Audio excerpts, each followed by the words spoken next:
Thank you so much for your informative presentation earlier. Again, my name is Daniel Orth. I'm a board member with the San Diego Regional Interfaith Collaborative, and I'm really honored to be able to facilitate some Q&A and discussion with our two keynote speakers this morning. We've got about 15 minutes or so for that discussion.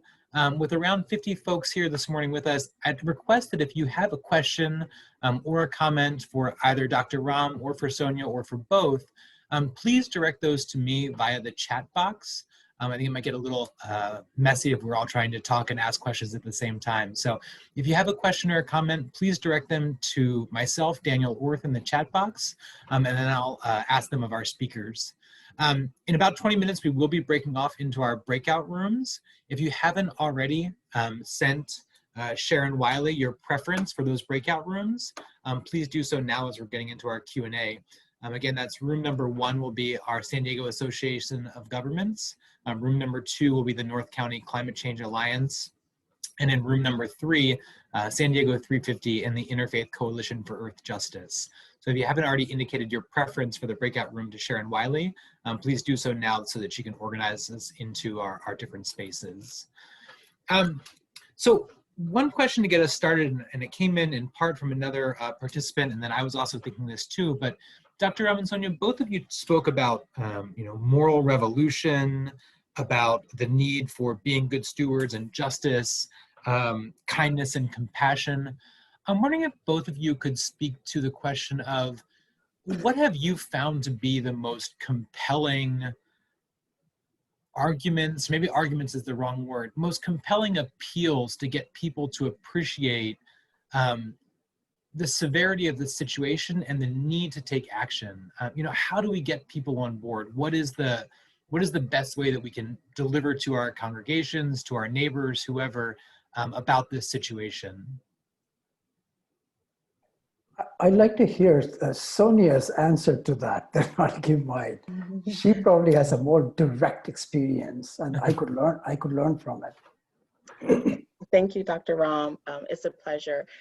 So I feel like awareness is definitely necessary, and not just awareness, but then understanding the intersectionality. So one thing that really continues to keep me motivated is doing work that impacts the masses, right? Doing work for those that don't know who we are. So I teamed up with San Diego 350, Climate Action Campaign, and many other of our climate avengers. That's one of my son's coined term.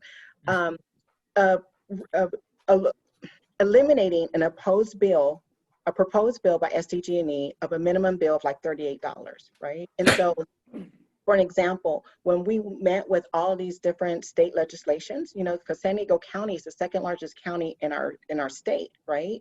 And so when we met with all these legislations, taking it from an economic injustice was one that was recommended that we continue. I mean, that was my position, right?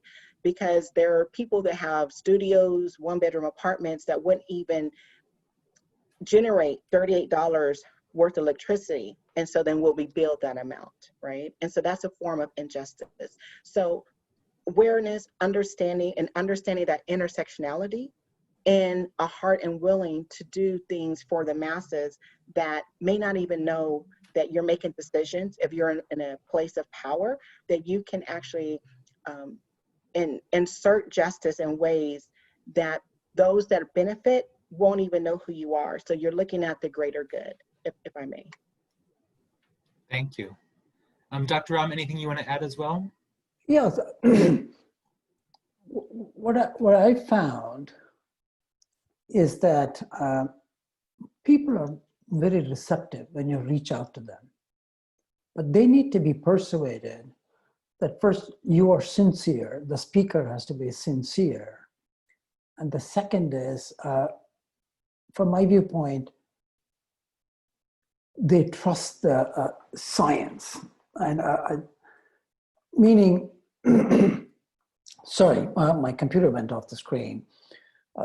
I just want to give one small example. I was in Omaha, Nebraska in the middle of a winter last year.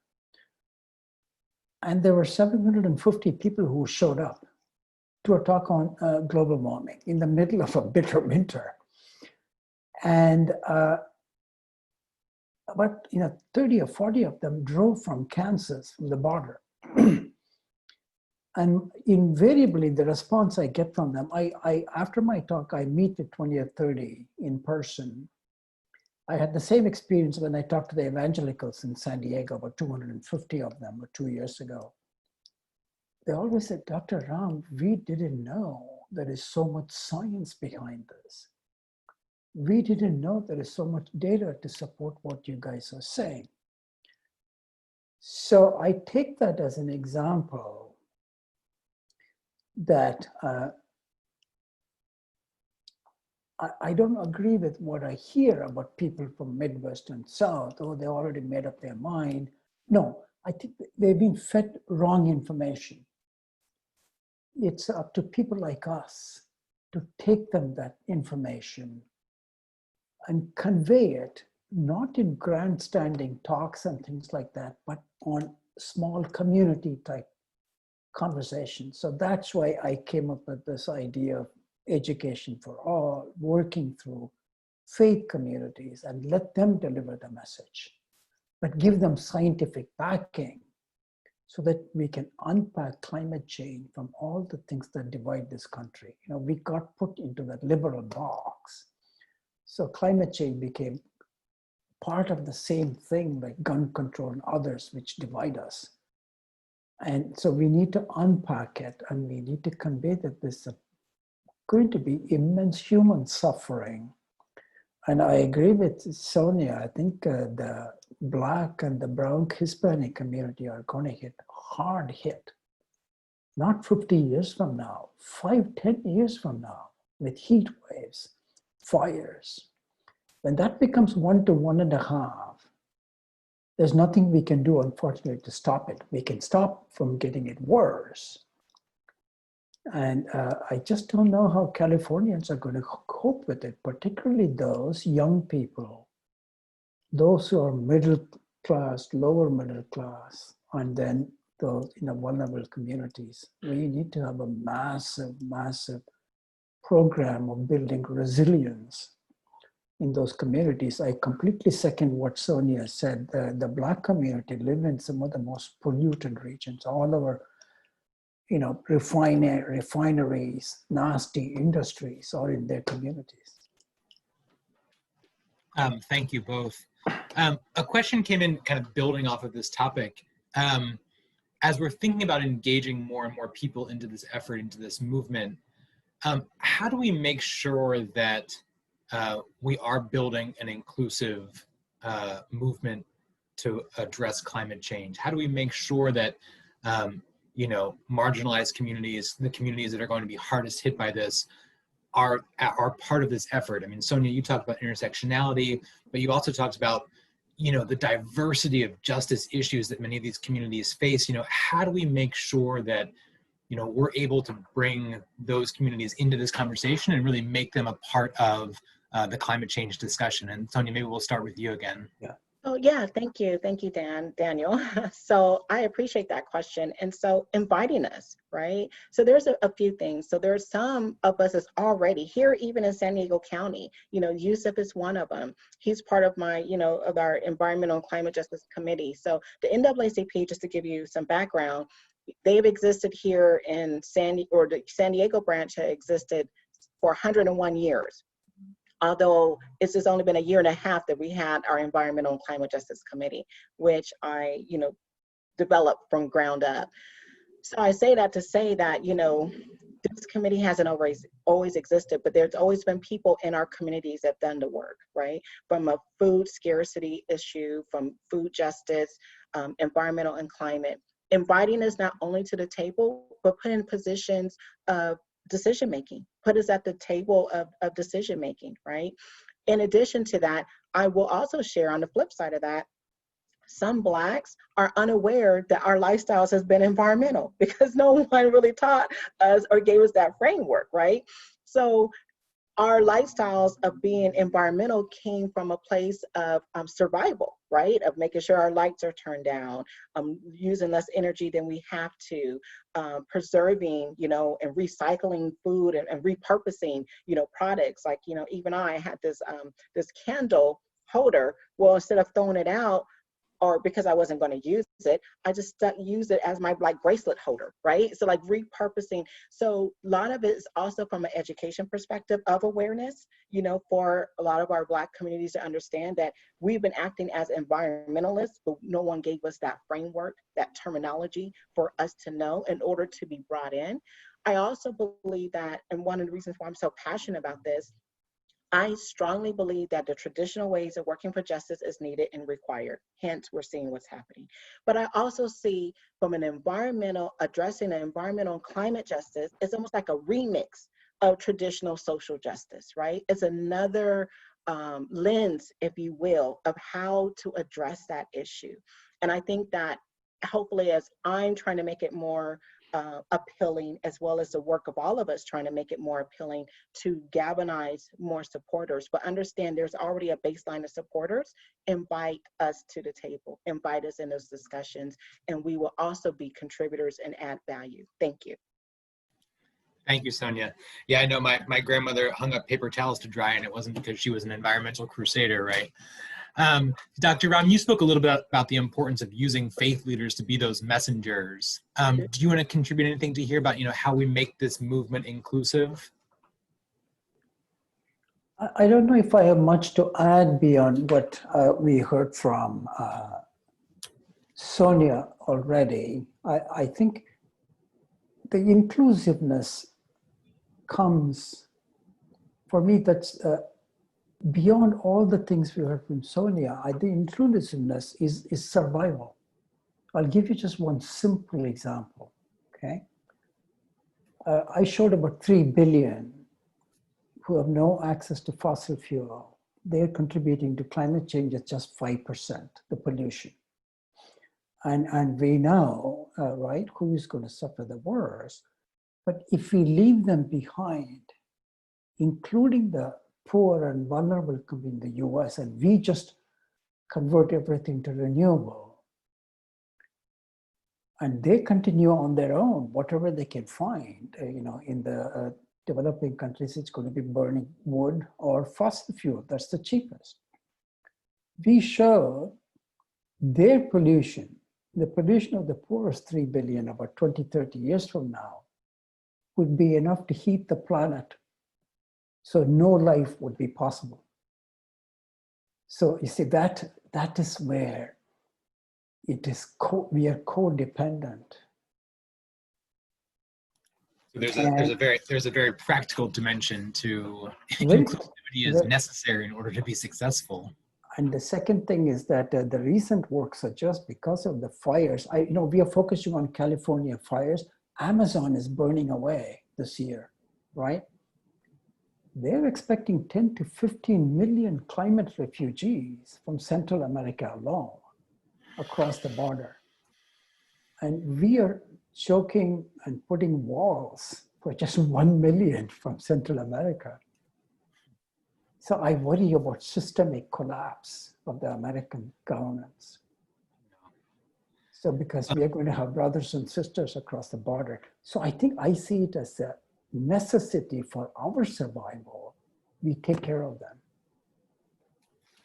Thank you. I think we've got time for probably one more question, depending upon how long our responses are to this. It is a pretty tricky one, so this might take us to the end of our Q&A.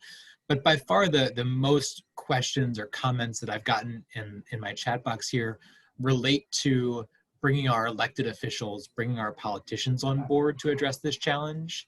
I think a lot of us have recognized that, driving a hybrid car or recycling is not going to create the sort of large scale change that we need in order to stop climate change, in order to bend the curve, Dr. Ram.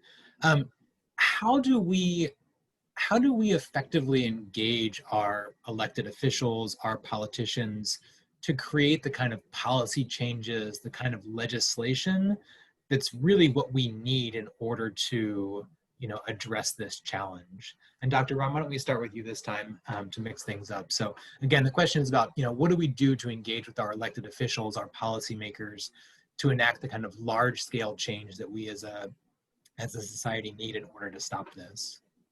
Okay, I have to say that you are in a extremely dangerous territory. You don't realize what you're committing to. I have a ton of things we all can do. I have a long list. But I'll give you one idea. I was thinking, just listening to your questions and Sonja's fantastic talk on social justice. I've never heard something like that. And with so many information facts, is it possible that this group, we develop 1 or 2 pages and submit it to our government and even send it to the governor, that you see what I see politicians are doing is in a crisis management mode. I'm just going to take care of this fire this year, okay? I'm going to send 100 helicopters. I'm going to get people from Australia and others to help me. I've not heard anyone plan that it's going to get at least minimum 50% worse in 10 years. And I would not be surprised our region is subject to the same massive fires like Santa Rosa, right? So we need to do 2 things. On the one hand, we need to cut our emissions. I think California is doing an amazing job. But what I see it not doing is building resilience. How are the people here, if you don't have fire insurance, so the insurance becomes so expensive, what are we going to do? I am a well-paid professor. If I don't have insurance for my house, I will be in serious trouble. So we are all thinking, oh, this is not going to affect us. It's some people sitting, poor. No, it's going to affect all of us. What is that resilience plan the government has to protect us? And I think we need to sensitize them. See, what I think they are thinking is we cut our emissions to 0, the problem is gone. No, because this is a pollution anywhere, is global warming everywhere. Even if one state is putting these gases, it's going to heat up all of America. So we need to build that resilience that's become so urgent now. And how are we going to deal with the vulnerable population living next to refineries, breathing that stuff? Now COVID has made it clear, air pollution, people inhaling air pollution are going to be more impacted by COVID, right? So I think we need, one thing, if I had a chance to talk to our mayor, I would tell him, please put a lot of water fountains in vulnerable downtown. That's what we are going to need, people drinking water. You will be shocked. California had a 130-degree heat wave, right? It has never happened anywhere in the planet. If that hits San Diego for 3 days, imagine. So we need to think about those things. It's not hopeless. I think we can build resilience, but we got to start now. So I would think of communities like this, teaming up with scientists and policymakers and developing let's not wait for the government top down, let's do bottom up. Thank you, Dr. Ram. If this group can get our elected officials to think beyond the next election cycle, I think we've become national celebrities, but that's quite a challenge. I should say too, as a shameless plug for the San Diego Regional Interfaith Collaborative, one of our hopes and goals in convening these events every year is that we do create some momentum and some connections that people are able to leverage to create change on these issues that we're facing. And certainly the 50+ people who are joining us this morning are interested in this issue and committed to taking some action. So hopefully, noon today is just the beginning of the end of the beginning rather, and the work continues. Yeah. Sonja, your thoughts please on that question. How do we get our elected officials, our politicians to care and pay attention? I definitely agree with Dr. Ram as far as resiliency, having a climate action plan. I love his point of having the scientists, the social justice people, and the policymakers collectively happening. And I also appreciate what he shared about those downward impacts, that because you think it's not going to come to your area, but we all know that we're, interconnected, right? So there's those downward impacts that you may not consider. One of the things I would say is meet with your legislators, right? Because they are supposed to be representative of you as a constituent. Not only meet with them and share what is important to you, and let them see the strength in numbers that you have on a particular topic, on a particular area, but in addition, is vote the ones in that will stand for climate, social justice, right? Those that are actually hold their feet to the fire. And we have to, so on one hand, we have to elect those that will take this seriously, because I understand that the cry for climate was happening definitely in the 60s before I was born, right? And even potentially before then, but no one was able to see those impacts. So we just kept, fossil fuel, we kept burning up, we kept, the coal, we just kept dirtying up our planet until we're at a point now where we're looking at 12 years or less that we really got to make some transformational change to bend the curve, to Dr. Ron's point, right? So I believe that meeting with all your elected officials, your, from a municipal aspect, so your city councilman, your mayor, your deputy mayor, your city council member, knowing what your district, your senator, your legislators, assembly members. So I have done this not just single-handedly, but definitely from a collective community. And I do believe it's going to take a collective community so they can see a broad range of their constituents that say that this matters. And so I'm actively working on something now for public power, so we can, course correct some of these issues in order for us to use the renewable energy that we know that's going to be better for all of our residents and our ratepayers. So I definitely believe building that people power, just what Dr. Ram said, from the bottom up. And I also agree with him that really good leadership should be projecting, not like he said, not just putting out the fires, figuratively and then unfortunately, literally, right? But not just putting out the fires right now, but able to project what your need is, as he stated, 10 years, 20 years down the road, and build that roadmap. So even under your leadership, you may start it from a legislative policy perspective, but you're expecting that trend to go forward, because we saw the trends of injustice happening. We saw the trend of the roadmaps of the rich get richer, the planet gets dirtier, right? So we saw that roadmap, and it's time that we can actually apply a roadmap for cleaner energy, apply a roadmap to be good stewards of the earth, and that knowing that under your legislative leadership, it's not going to complete the path, but you're at least on the right roadmap, and you plan to have a baton pass to the next person to continue on for the next 20 years or so. Thank you. Thank you so much. Sonja and Dr. Thank you both so much for being with us this morning and sharing your inspiring words, your expertise, your vision, your wisdom, and helping to motivate us and give us some tools to be able to engage with our communities, engage with our policymakers, our elected officials. One of the other goals that we have at the San Diego Regional Interfaith Collaborative is to identify opportunities for San Diego faith leaders, San Diego